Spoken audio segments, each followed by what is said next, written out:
मित्रांनो, संपूर्ण महाराष्ट्राचा लाडका, ज्याची संपूर्ण महाराष्ट्र आतुरतेने वाट बघत असतो, असा पेडगाव मैदानाचा बादशाह हॅट्रिक करण्यासाठी सज्ज झालेला आहे आणि थाटात त्याची मैदानामध्ये एंट्री झालेली आहे।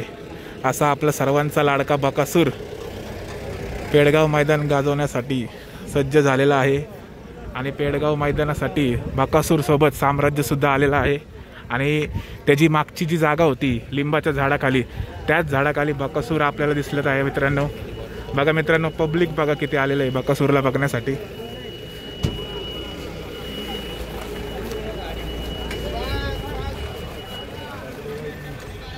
मित्रांनो साम्राज्य सुद्धा दाखल झालेला आहे आज आणि साम्राज्य आपल्याला माहित आहे फायटर सोबत पळणार आहे आणि संपूर्ण महाराष्ट्राचा लाडका, मावळ मुळशीची आणबान शान, पेडगाव मैदानाचा बादशाह ट्रिपल हिंद केसरी बनण्यासाठी सज्ज झालेला आहे बकासूर आणि गौरचा सर्जा आणि पेडगाव मैदानात त्याचे हार्दिक असे स्वागत झालेले आहे। तर मित्रांनो बकासूरला हार्दिक शुभेच्छा पेडगाव मैदानासाठी। बघू आता काय होते आपलं। मी जवळपास